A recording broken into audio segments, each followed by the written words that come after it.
I always say if it was good enough for Grandpa, it's good enough for me. I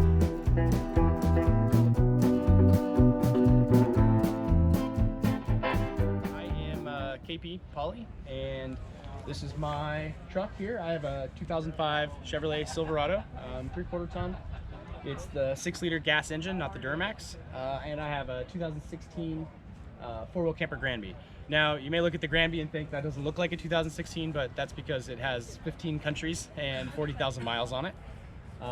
This truck has been all the way from Oregon to Tierra del Fuego, all the way to Ushuaia in Argentina. It's had some hard miles, but good miles. So, because I was building it to live in pretty much full time, I needed some extra space. I wanted a short truck, so this truck's just a regular cab. I always say if it was good enough for Grandpa, it's good enough for me.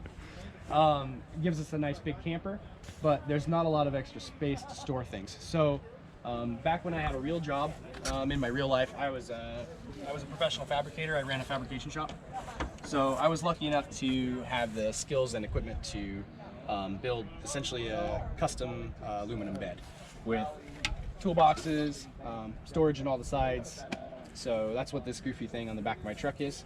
It's great. I can put all my tools inside, recovery gear, and none of this stuff lives inside my house or inside the cab of the truck.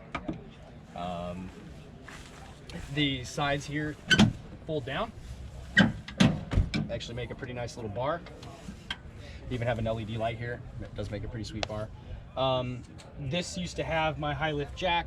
I stored a winch in here. I have a winch on a removable cradle, so I can run the winch front, rear, and theoretically center even. So yeah, these fold down. I can put lots of stuff in here, but right now I'm just in the US. Like I'm not in full expedition mode, so it's pretty empty, which is nice. I can fit a whole. Now when it's empty, I can fit 2 or 3 fires worth of firewood in there and everything. So it's pretty cool. These boxes open too. Stuff for the camper.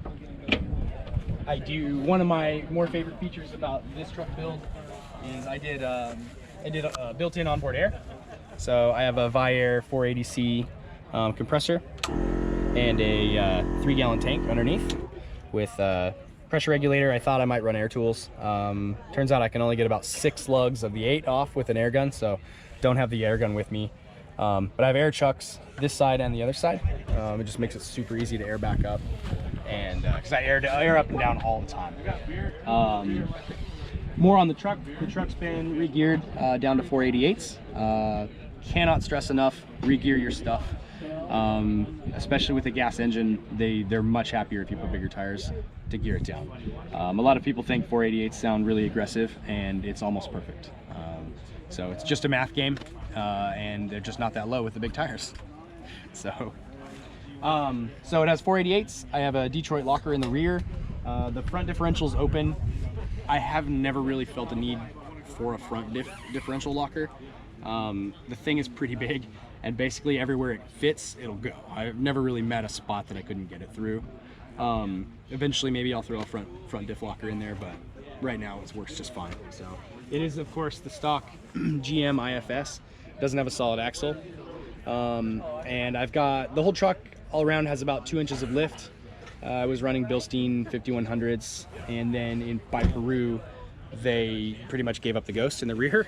So I have a very super custom fancy high dollar Overland special set of 4 shocks in the back, because that was the only way I could fix that in Peru. So I actually have old man Emu shocks from a half-ton Dodge next to my 5100s, which actually worked out pretty well. Like they're definitely not custom valved Kings, but they work just fine. But like I said, I was in Peru about to do the Lagunas route in Bolivia, and I knew it was going to be really rough, and the rear shocks were toast. It was shaking up all my cheap crappy Peruvian beer, and I had to do something. So and surprisingly, I'm actually still running the dual shock setup because it just works, right? I think you can probably see them. I mean, it's rough, they're dirty, but you can see I've just literally bolted them next to each other. Stuck them in there. I am running airbags on Daystar cradles as well. The cradles let the airbags separate from the axle when I get a lot of like really intense articulation, which I do.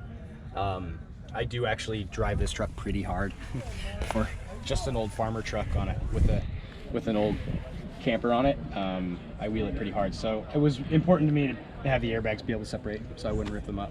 I guess that constitutes as a bush fix, more or less. It is, yeah. One of my favorite things about this truck is it really doesn't get a lot of attention. I actually put a lot of effort into keeping everything tucked inside. My max tracks and everything are inside in places, so it really doesn't look expedition-y.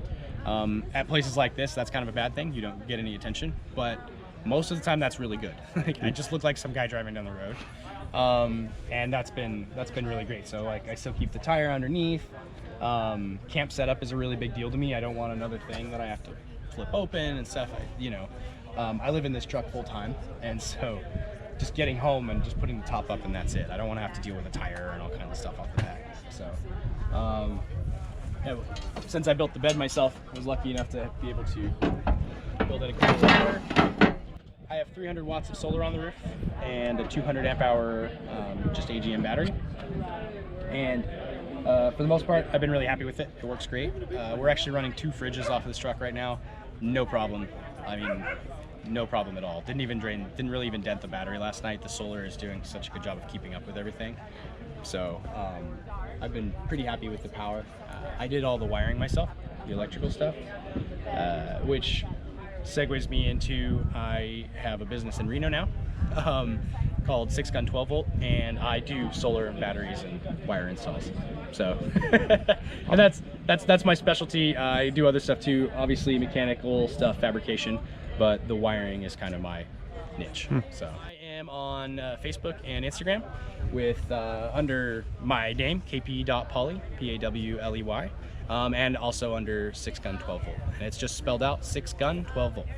So right on. Thanks, KP. Yeah, man.